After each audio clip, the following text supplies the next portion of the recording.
আসসালামু আলাইকুম।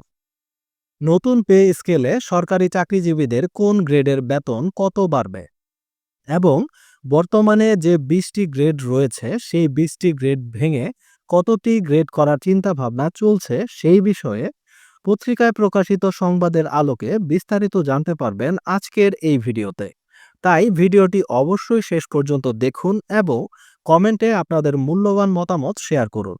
আর আপনি যদি এরকম গুরুত্বপূর্ণ ভিডিও সব সময় পেতে চান তাহলে আমাদের এই চ্যানেলটি সাবস্ক্রাইব করে রাখতে পারেন। আর কথা না বাড়িয়ে চলেন তাহলে বিস্তারিত জেনে নেওয়া যাক। দৈনিক কালের কণ্ঠ পত্রিকায় প্রকাশিত সংবাদে বলা হয়েছে, সরকারি কর্মচারীদের জন্য নতুন বেতন কাঠামো নির্ধারণে জাতীয় বেতন কমিশন গঠনের পর কার্যক্রম শুরু করেছে কমিশন। আগামী ৬ মাসের মধ্যে নতুন স্কেলের সুপারিশ করার কথা রয়েছে এই কমিশনে। এখন সবার মনে একই প্রশ্ন, নতুন স্কেলে সরকারি চাকরিজীবীদের কার বেতন কত বাড়বে? এই প্রশ্নের উত্তরে জাতীয় বেতন কমিশনের একজন সদস্য জানান, ১০ বছর পর কমিশন গঠিত হয়েছে। এই সময়ে মূল্যস্ফীতি অনেক বেড়েছে। মূল্যস্ফীতি বিবেচনায় রেখে সুপারিশ করা হবে।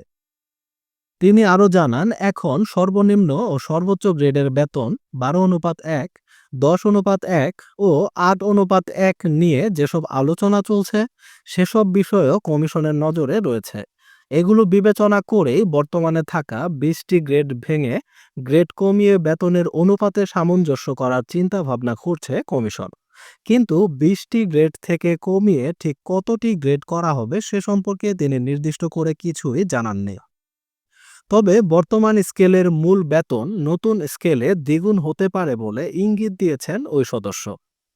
যদি নতুন স্কেল বর্তমান স্কেলের দ্বিগুণ হয় সেক্ষেত্রে সর্বোচ্চ মূল বেতন হবে ১,৫৬,০০০ টাকা এবং ২০তম গ্রেডের ক্ষেত্রে সর্বনিম্ন মূল বেতন হবে ১৬,৫০০ টাকা।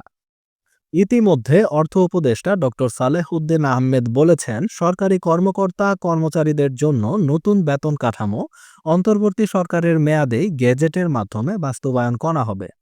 এজন্য পরবর্তী রাজনৈতিক সরকার পর্যন্ত অপেক্ষা করা হবে না। এর আগে সর্বশেষ ২০১৫ সালে পে স্কেল ঘোষণা করা হয়। ওই স্কেলে বেতন কাঠামো পর্যালোচনা করে দেখা যায় তখন সর্বোচ্চ গ্রেডে মূল বেতন ১৯৫% অর্থাৎ ৪০,০০০ টাকা থেকে ৭৮,০০০ টাকা করা হয়েছিল। আর সর্বনিম্ন বেতনের ক্ষেত্রে ২০১% বৃদ্ধি করে ৪,০০০ থেকে করা হয়েছিল ৮,২৫০ টাকা। আজকের ভিডিও এই পর্যন্তই।